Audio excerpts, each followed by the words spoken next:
Alors bonjour à tous. Aujourd'hui, nous allons continuer en fait dans la série envoyer des requêtes HTTP avec Flutter. Et cette fois-ci, en fait, ce qu'on va essayer d'aller voir, c'est comment récupérer des objets complexes. Donc dans notre premier exemple, en fait, on avait juste récupéré un int, et on va essayer de regarder comment on peut récupérer un objet structuré en JSON. Donc l'endroit dont on va partir, en fait, c'est ce web service là. Donc là, on a un nouveau web service qu'on a ici. Et on voit ici qu'en fait on va lui passer un paramètre, et quand on envoie cette requête là, on se retrouve à avoir un objet en JSON. Alors comment on sait que c'est un objet en JSON? Un objet, ça commence par une accolade ouvrante, ça finit par une accolade fermante, et ensuite on a plusieurs champs de l'objet qui peuvent eux-mêmes avoir une valeur. Donc là par exemple on a le champ A qui a la valeur 9, un nombre, le champ B qui est une string, une chaîne de caractères qui a une valeur ici, et ensuite le champ C qui est une liste de int. Donc si on prend l'URL ici, on voit aussi qu'on a un petit paramètre, et que si jamais on le change, donc on change le name, bah, ça va changer le nom du champ B. Donc notre but en fait c'est d'essayer d'aller chercher ceci. Alors on va aussi voir que ça nous permet de passer par un paramètre. Donc ce qu'on va faire ici, c'est qu'on va essayer de se créer une deuxième méthode. Ici. Donc on va appeler ça getHTTP complexe, pour dire qu'en fait on va récupérer un objet complexe. Et puis on va lui donner ici un paramètre, donc comme ça le name people on va pouvoir le passer à chaque fois. Et on va prendre cette URL là comme base. Et puis on rajoutera ici le paramètre. Donc ici on va appeler ça string non. String avec un S majuscule. Et puis ici on rajouterait le nom. Donc ça, on peut le tester en fait tel quel, on peut garder le même schéma, et puis on va simplement se mettre un breakpoint ici pour regarder ce qui se passe quand on l'appelle. Donc on va ici changer getHTTP par un getHTTP complexe. Alors ici on va pas pouvoir passer de paramètres tel quel, donc par exemple on pourrait taper Joris, parce que ça va pas être de type question, de type fonction, mais ça va être le résultat de la fonction, c'est-à-dire le type void. Donc ici, pour faire ça, on va créer une fonction anonyme qui ne prend pas de paramètres et dont le corps de la fonction est simplement d'appeler notre méthode avec le paramètre. Donc on peut l'écrire comme ça, on pourrait aussi l'écrire comme ceci, pour montrer qu'en fait la fonction, donc le onPressed, il n'y a pas de paramètre parce que simplement on a cliqué sur le bouton et ensuite on a ça. Ici on peut réécrire une quantité importante de code. Là on pourrait écrire int a égale 0, int b égale a plus a, etc. Tout ce que vous voulez, incluant notre appel à notre fonction ici.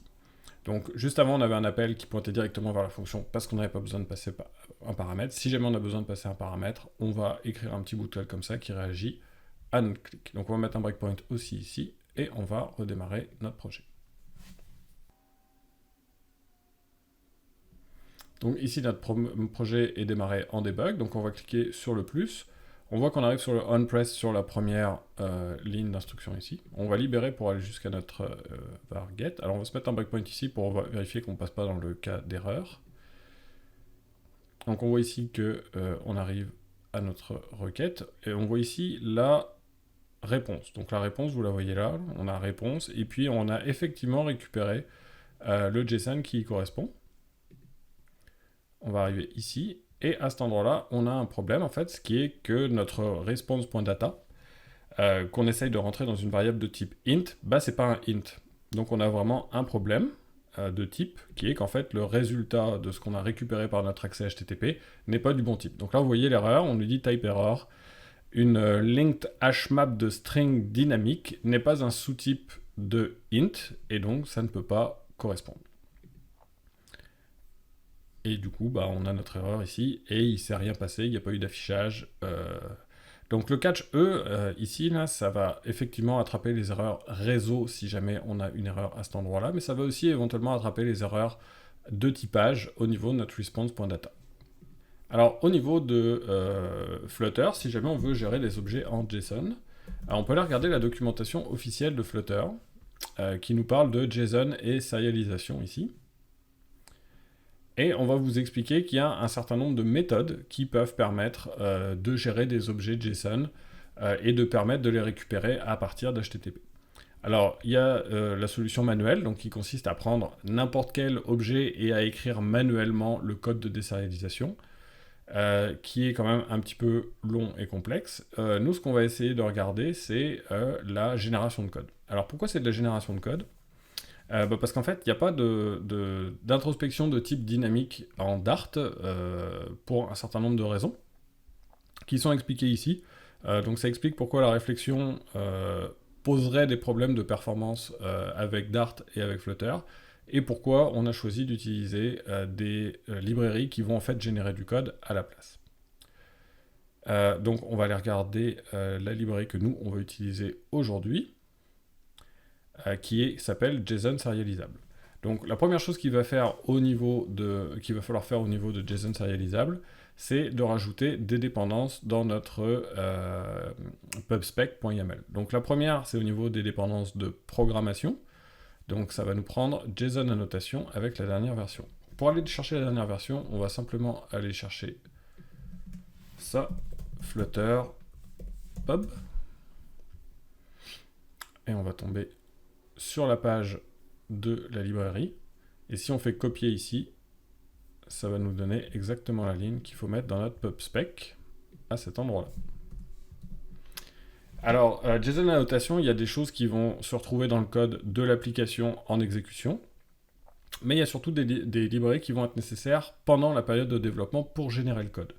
Donc c'est celle qu'on va aller chercher dans une deuxième partie ici, donc le build runner. Donc pareil ici, quand on est dans PubDev, on peut aller chercher le build runner pour avoir la dernière version. Donc pareil, on va aller copier ici et le ramener à cet endroit. Et finalement, JSON serialisable ici.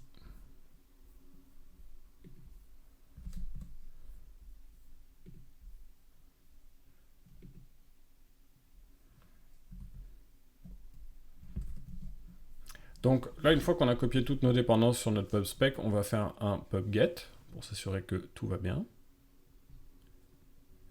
Et là, on nous dit qu'en fait, on a un problème de conflit de version.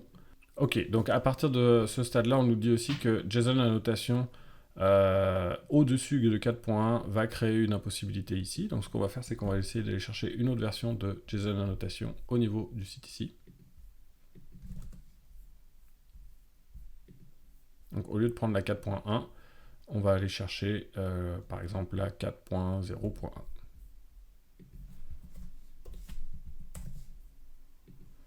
Donc on relance notre pubget pour s'assurer qu'on a un ensemble de dépendances qui est cohérent sans conflit.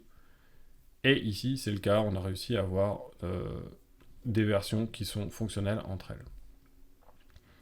Donc ensuite, comment on va créer la classe pour décrire notre élément? Donc en fait, pour chaque objet complexe, on va aller créer une classe. Donc on va aller créer une nouvelle classe. Donc on va partir de cet exemple-là. On va aller dans lib, parce qu'en fait, c'est du code qui est commun à Android et iOS. C'est pas du code qui est spécifique à un des deux clients. Et on va aller créer un fichier. Alors si jamais il y a juste une classe dedans, on pourrait lui donner le nom de la classe. Si jamais il y a tous les noms des classes qui vont être utilisés pour le transfert de données, on pourrait l'appeler par exemple transfert.dart et avoir plusieurs classes dedans. Donc voilà, alors on voit ici qu'on peut importer quelque chose comme ça. Alors là on a un user.g.dart, ça c'est le fichier partiel qui va être généré. Donc en fait à partir du moment où on va créer une classe ici, donc nous on va appeler ça des trucs, parce que ce qu'on récupère c'est une espèce de... Enfin il y a 3 champs A, B et C, mais ils n'ont pas vraiment de signification particulière. On va se faire un constructeur de trucs ici. En fait, pas de constructeur, pas vraiment besoin. On va ici y aller avec un nom de truc à chaque fois. Et puis aller regarder les différents champs dont on a besoin. Donc si jamais on retourne ici, on voit qu'on avait un champ A qui était de type nombre.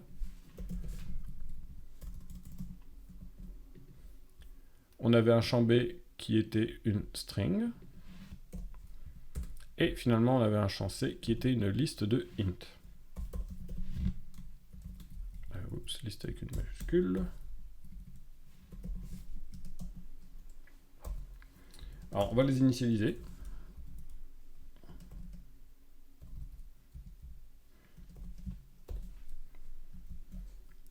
Et on va donner un nom ici qui va être modèle.g.dart. Alors pour l'instant, il sera toujours en rouge jusqu'à ce qu'on génère le code qui correspond. Donc pourquoi? Parce qu'en fait, ce fichier-là va dépendre... ce transfert. Ce fichier-là, en fait, va être complété par un autre fichier qui va être généré par, par la librairie, dont on va regarder en fait comment ça marche. Donc c'est normal qu'en fait au moment quand on commence à générer cette classe, on va se retrouver avec quelque chose qui n'est pas encore exécutable. Donc là maintenant il va falloir qu'on aille générer le code qui va faire en sorte que ces trois éléments soient maintenant reconnus finalement par Flutter. Donc on va aller prendre cette ligne-là, le Flutter pub run build runner build, et on va aller se mettre dans le terminal et lancer son exécution.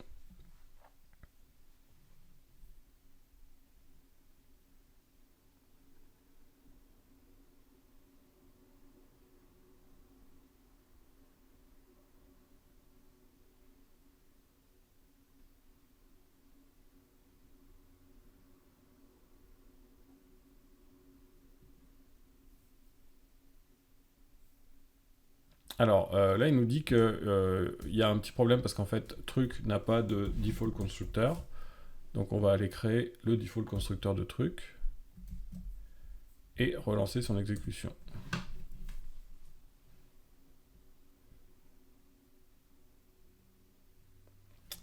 Voilà, donc suite à cette exécution-là, on se rend compte que le part ici n'est plus en rouge et que nos deux méthodes ici privées, cachées, ne sont plus en rouge non plus. Donc si on va regarder, maintenant il y a eu un nouveau fichier qui a été créé, et ce fichier-là, c'est du code qui a été généré par le build runner en utilisant la librairie JSON serialisable.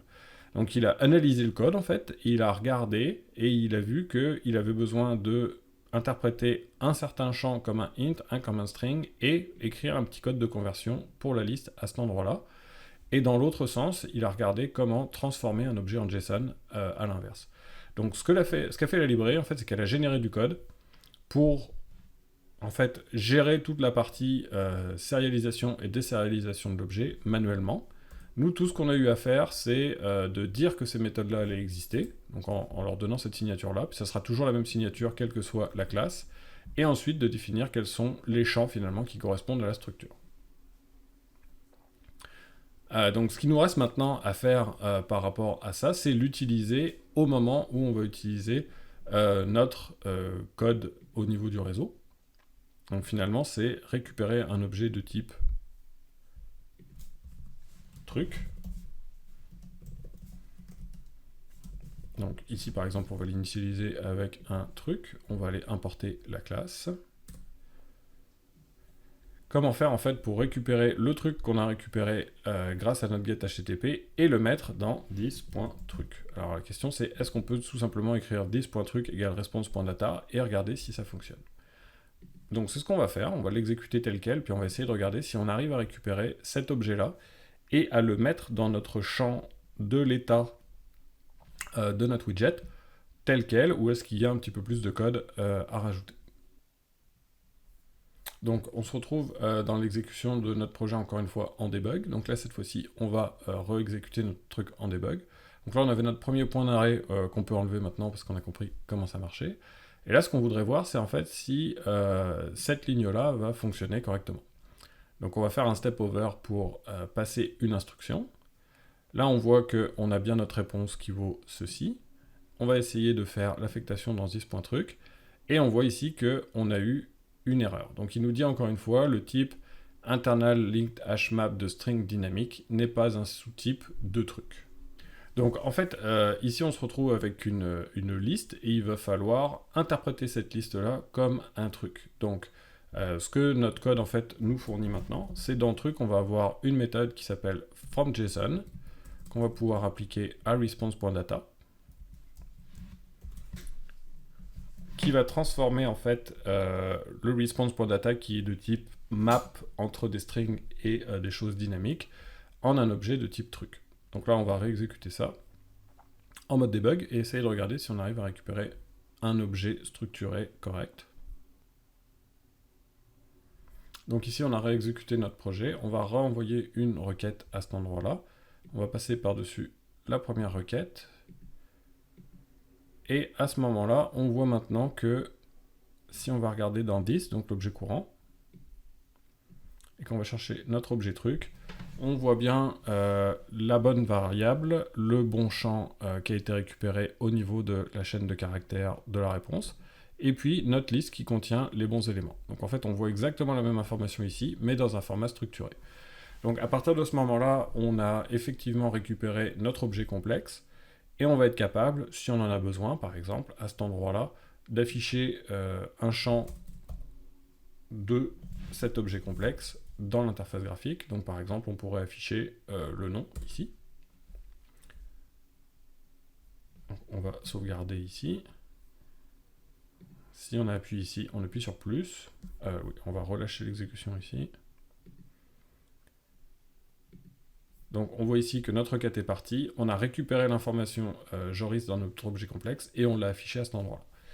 Donc on a vu en gros ici à cet endroit-là comment envoyer une requête, récupérer un objet complexe et utiliser du code généré pour le transformer à partir du JSON dans la classe qu'on avait définie ici, que elle on va pouvoir manipuler au niveau de notre code plus simplement.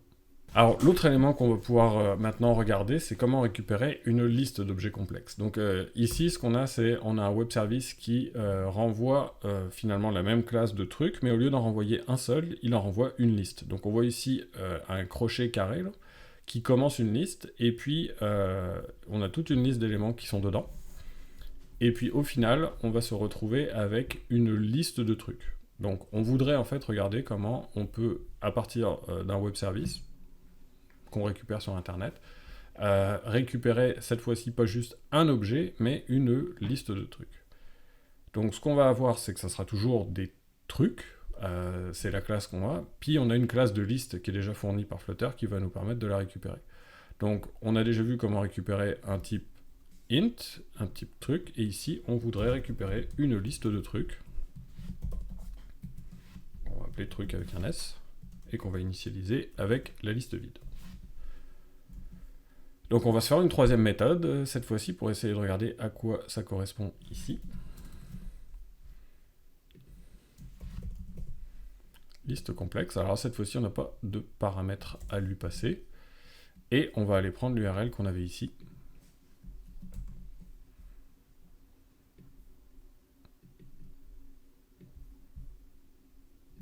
Alors c'est toujours un get à cet endroit-là. Et puis la question c'est en fait comment écrire this.truc égale quelque chose. Donc effectivement à cet endroit on ne peut plus écrire truc from JSON response.data. Il va falloir trouver comment écrire finalement le code qui permet de convertir ça en liste. Alors pour faire cette conversion du response.data en une liste, en fait on va décomposer la chose. La première chose qu'on va faire c'est qu'on va récupérer une liste de JSON. Alors pour faire ça, en fait, ce qu'on va faire, c'est qu'on va écrire response.data et on va demander à Dart d'interpréter ça comme une liste. Donc ça va finalement nous redonner un response.data, mais pas sous la forme d'une internal map comme sur un objet habituel, mais de l'interpréter comme une liste. Une fois qu'on va avoir fait ça, on va transformer cette liste de JSON en liste de trucs.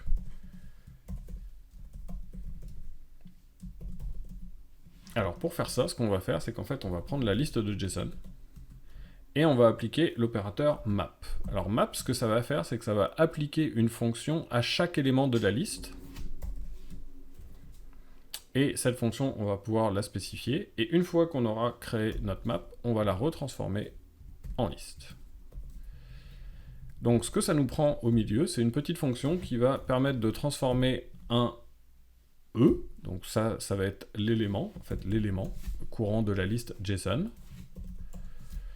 et de le transformer en élément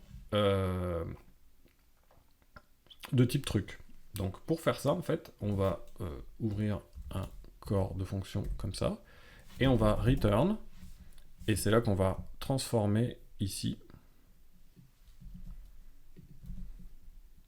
notre élément. JSON.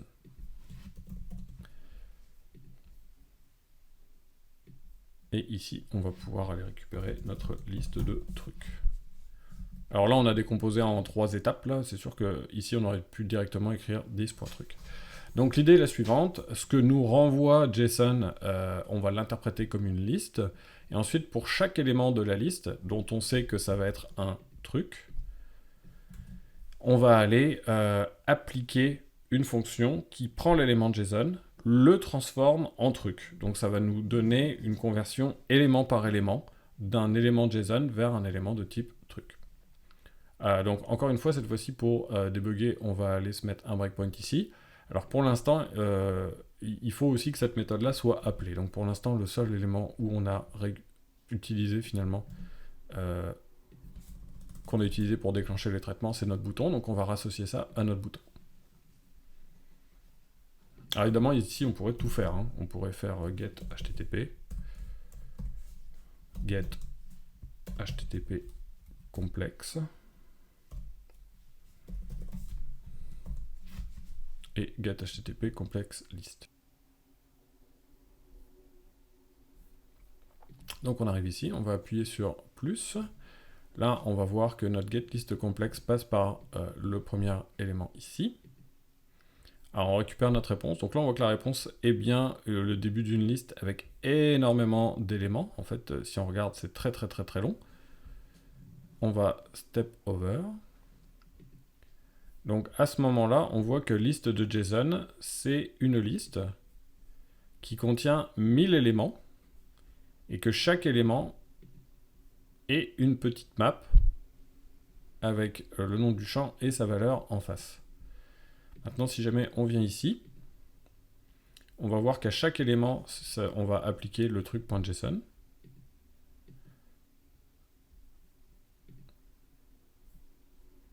Jusqu'à finalement récupérer l'intégralité de la liste dans notre truc. Donc là, on l'a perdu. Je vais remettre un breakpoint. Donc on libère ici.